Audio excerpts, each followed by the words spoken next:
Hello folks, welcome to the Edupedia world and I am Abhinay Gupta.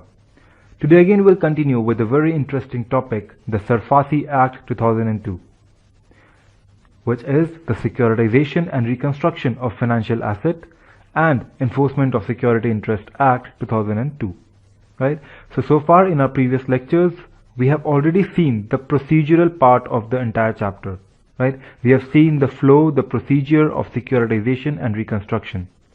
The four basic elements that are involved: the obligor, the originator, which is the bank, the securitization and reconstruction company, and the qualified institutional buyers. We have seen the relation between bank and the obligor, bank and securitization company, and the relationship between securitization and reconstruction company with the qualified institutional buyers. Right? And we have seen the flow of the asset and the finance from one to another. Then we have covered some important definitions of the chapter, and we have also seen that it has been asked in your previous examinations. You have been asked directly to explain the terminologies used in the chapter, like the performing asset, the financial assistance, reconstruction, securitization. These are the topics that have already been asked, and you may be asked questions again repeatedly in your upcoming examinations. So it is important to understand each and every bit of the definition, right? Break it down into smaller parts and understand and grab it so that we're able to explain it and explain the inner meaning of the words, right? Then we have also seen section 3 that talked about the registration, the certificate of registration that a securitization company and reconstruction company gets from RBI, the procedure and the formalities for that. We have also covered section 4, which talks about cancellation of the same certificate of registration, right? Now today we'll move ahead with the new topic, which is section 5, acquisition of right or interest in the financial asset. So if you remember the flowchart, if you remember the procedural part that we had discussed in our very first lecture, then over there we had seen that the bank, the originator, right, or the owner of the financial asset, transfers that financial asset to the securitization and reconstruction company, and in return the securitization and reconstruction company gives them the settlement amount, right? Now over here in this section 5, we are here to see the procedure, right? We are here to see how actually the acquisition of that right or the interest in that financial asset is taken over by the securitization and reconstruction company, and what happens after they take it over, and what are the rights and what are the liabilities that vest upon them. So in order to take the right or interest in any financial asset, the securitization and the reconstruction company will have to pay a settlement amount, right? So they give away the settlement amount in the form of debentures, bonds, or any other security, right, which is in the nature of a debenture, right? So that is the basic mode of acquisition, by issuing debentures or bond, and that will be applicable notwithstanding anything contained in any agreement or in any other law for the time being in force. No law or no agreement can obstruct the acquisition of the financial asset by the securitization and reconstruction company, right? And the amount of debenture and bond will be as consideration will be decided among both the parties mutually, right? And they will also sit and discuss the terms and conditions, and that will be agreed upon between both of them, right? Both of them means the originator, which is the bank, the secured creditor, and the securitization and reconstruction company, right? Other mode of acquisition is by entering into an agreement, right? The securitization and reconstruction company actually can enter into an agreement with the secured creditor, which is the bank, right, the originator, for transfer of that financial asset, right, on such terms and conditions as may be agreed upon between both the parties. So once the agreement is made, or the debentures and bond value have been decided, the terms and conditions have been decided, then the transfer takes place and the bank transfers the financial asset to the securitization and reconstruction company.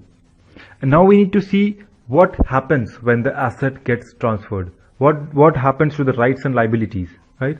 So in the very first instance, if a bank was the lender, right, if they had lent some amount of money to the obligor and in return the obligor had given them an asset for security, now bank transfers that asset, right, its debt, to the Securitization and Reconstruction Company, and in return the bank takes the settlement amount. For this, we look back to the flowchart that we had discussed in the very first lecture, right? In that, what we had seen that the obligor gives the financial asset to the bank. Obligor is the financial asset for the bank. They are the debtors, right? And bank gives them a financial assistance. Bank lends them some money. Now, when the bank is not able to recover that money, the Securitization and Reconstruction Company takes over that financial asset from the bank, right? That means the obligor, the debt, and the asset, the secured asset, has been transferred from the bank to the Securitization and Reconstruction Company. And the Securitization and Reconstruction Company gives a settlement amount to the bank, right? So bank is now out of the scene. Now who is left over here in the contract and in the agreement, in the entire procedure, is the obligor and the Securitization and Reconstruction Company, right? So the bank moves away and all the rights as a lender now vest with the Securitization and Reconstruction Company, as if they, in the place of bank and the financial institution, have given the loan to the obligor, and now they have the right to get that loan back from the obligor, right?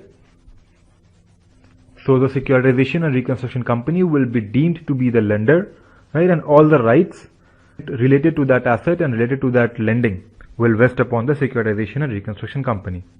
Second is the enforcement rights. So we have already seen in the flowchart that the bank is out of the scene.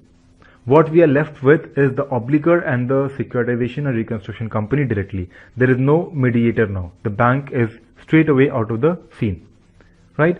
So when the bank is out of the scene, the obligor may have had entered into a contract, into a deed, bond, agreement with the bank, right? There must be a power of attorney, any permission, any approval, whatever was taken, right? Whatever procedures were being taken, whatever documentation had been done with the bank will now be considered to have been entered into with the Securitization and Reconstruction Company, because Securitization and Reconstruction Company over here has replaced the bank for the obligor, right? So before the transfer, whatever contract, agreement or legal proceedings were in action, right, that were available will continue, but not in the name of the bank now. They will continue in the name of the Securitization and Reconstruction Company. So all those instruments will have full force and effect against or in favor of the Securitization and Reconstruction Company, right, and may be enforced and acted upon by them effectually, as if the bank was never there in the scene. All the deeds, contract, or the instrument had been entered between the Securitization and Reconstruction Company and the obligor, right? So all of those instruments and documents will be enforceable in the name of the Securitization and Reconstruction Company, as if there was no bank intervention at all. Then we talk about the suits, appeal and proceedings, right, that were pending before the transfer of the financial asset from the bank that is originated to the Securitization and Reconstruction Company. So what happens to the legal suits, appeals and proceedings? So even in this case, we apply the common rule that we have applied in the previous two cases, that the Securitization and Reconstruction Company is a supplement for the bank, right? The bank is removed from the scene and their position is taken over by the Securitization and Reconstruction Company. So all the suits, appeal and proceedings, right, that were in existence will be continued, prosecuted and enforced by or against the Securitization and Reconstruction Company, right? Because in the matter of transfer of the financial asset from the bank to the Securitization Company, the legal suits proceedings should not be hampered. It should not be abated or discontinued, or should not prejudicially affect any of the party, right? So as it is, with the same position, they will be continued, but now in the name of the Securitization and Reconstruction Companies, right? And in any legal proceedings, the name will be substituted from the bank to the Securitization and Reconstruction Company, and for the same they will have to file an application before the Debt Recovery Tribunal, right, or the Appellate Tribunal in any court, or in any court, right? So they can appeal to the court and then formally get the name of the bank removed and name of the Securitization and Reconstruction Company added into the same document, same agreement, without any other alteration, right? So that is all about section 5. That is how the acquisition of the financial asset take place. So everything, virtually if you talk about, everything gets transferred from the bank to the Securitization and Reconstruction Company. So virtually the Securitization and Reconstruction Company takes the position of the bank now. Obligor is the obligor. In place of the bank, it is replaced with the Securitization and Reconstruction Company. And everything, the entire environment and the surrounding and the circumstance remains the same. So next we have section 6, in which a notice is sent to the obligor. So now when the financial asset, as in the previous section, section 5, we have seen that the financial asset gets transferred from the bank to the Securitization and Reconstruction Company. So even the obligor needs to know that yes, this transaction has taken place, and now all the suits and proceedings and all the rights and liabilities will vest with the Securitization and Reconstruction Company. So for the same, for informing the obligor, the bank will send a notice mentioning all the details of the transaction and the transfer, and that will be sent to the obligor to any other concerned person, which means any guarantor to that obligor or any other person, whoever is in any way concerned to this transaction, right? And also to the registering authority, an authority that has registered the transaction, that has registered the transfer and registered the loan that has been given, including the registrar of company, right? So these three bodies, these three people will be sent a notice from the bank that okay, now the asset does not vest with me, now you don't have to pay me the money, now your asset vests with the Securitization and Reconstruction Company, and if you want that asset back, go and pay the money to the Securitization and Reconstruction Company and get your asset, right? So now the obligor stands liable to the Securitization and Reconstruction Company, and this fact is being informed to the obligor via a notice by the bank, right? So after the obligor receives the notice, it is the duty of the obligor to make the payment to the Securitization and Reconstruction Company. It will not go back to the bank and make the payment, right? This notice means that bank is out of the scene, and now the position of the bank is taken over by the Securitization and Reconstruction Company for the specific case, right? And henceforth the obligor has the duty to make the payment to the Securitization and Reconstruction Company, right? But if any obligor by mistake or by will goes to the bank and makes the payment, okay, this was the amount due for my asset, please keep the money and give me my asset, then what is the bank supposed to do? Will the bank reject the acceptance of payment? The answer is no. Bank will hold the money in trust on behalf of the Securitization and Reconstruction Company, right? So bank will accept the money from the obligor and forward it to the Securitization and Reconstruction Company, right? And then the transaction will be deemed to have been taken place as if the obligor has given the payment, has made the payment to the Securitization and the Reconstruction Company. So that was all about section 6. Now we move on to the next section, which is section 7, which talks about issue of security by raising fund. So over here again we'll see an entire procedure, we'll see a flow. What happens is that a bank gives the financial asset to the Securitization and the Reconstruction Company, right? After the agreement is entered into, or they have talked about the debenture or the bond settlement, whatever is the mode of acquisition of this financial asset, the settlement will be done by the Securitization and Reconstruction Company, and the bank will have transferred the financial asset. Then what does the Securitization and Reconstruction Company do? The Securitization and Reconstruction Company would issue a security receipt to the qualified institutional buyers, right? And this security receipt need not be registered, and that will be pursuant to the scheme that the Securitization and Reconstruction Company has prepared, right?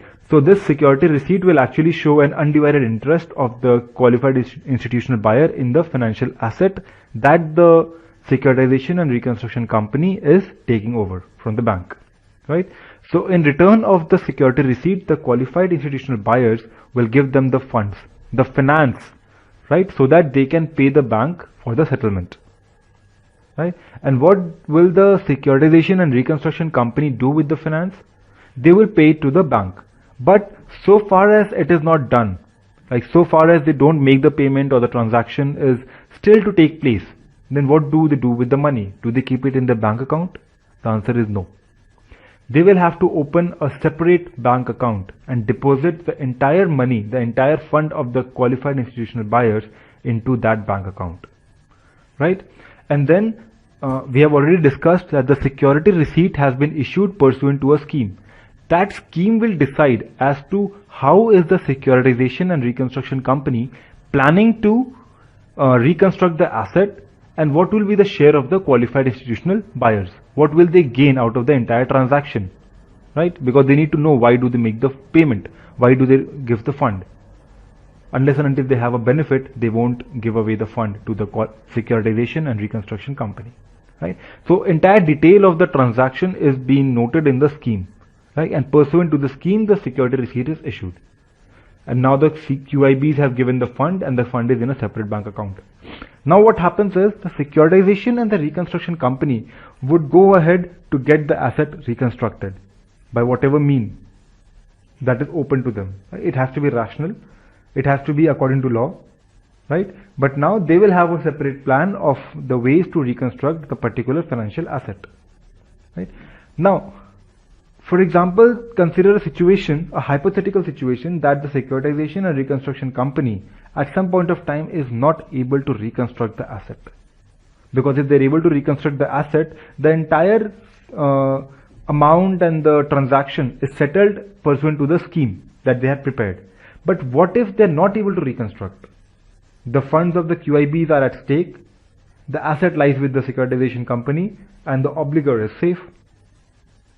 Right? So there has to be a cure for that. So at any point of time, if the Securitization Company fails to reconstruct the asset, the financial asset, they will have to bear the consequences.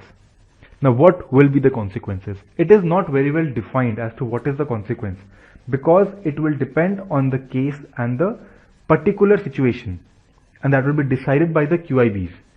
So as a consequence of the if the financial asset is not realized, more than 75% of the qualified institutional buyers. This is the case where there is more than one investor for one particular financial asset. If there is one investor, if there is one QIB, the individual QIB will decide as to what is to be done further, and whatever it decides, that will be taken place, right? But if there is more than 1, 2, 3, 4, 5, 10 QIBs, right, then more than 75% of the investors, of the qualified institutional buyers, will call a meeting, right? They'll call a meeting of all the qualified institutional buyers, and whatever will be the final conclusion of the meeting, that will be binding on the Securitization and Reconstruction Company. So the Securitization and Reconstruction Company will have to act as per the discussion and as per the direction given by the qualified institutional buyers, and that is to be minimum 75% of the QIBs, 75% of the investors, right? So far I hope it is clear with you how the asset is taken over, what happens, right? What are the rights and liabilities that vest with the Securitization and Reconstruction Company, and how is the obligor informed, what is the duty of the obligor, right? And even if it goes back to the bank to give the money, the bank holds it in trust for the Securitization and Reconstruction Company. And in section 7 we have seen how the financial asset goes to the SR company. They issue the security receipt to the QIB, they in return give the fund, which is kept in a separate bank account unless and until the entire transaction is closed, or unless and until they make the payment to the bank. And if they're not able to reconstruct the asset, the QIBs are at stake, the investment of the QIBs are at stake, so it is on the discretion of the QIB as to the further course of action. Right? So if there is more than one QIB, at least 75% of the majority has to be there in the meeting to decide as to what is to be done. And whatever that 75% QIBs decide, that will be binding on the SR company, and the Securitization and Reconstruction Company will have to act accordingly. So this is where we'll end our lecture today. Stay tuned, we have a lot more to come in the coming lectures, the other sections which are very interesting when you go ahead to section 13 or something, right? So until then, this is Abhinay Gupta signing off. Thank you, bye-bye.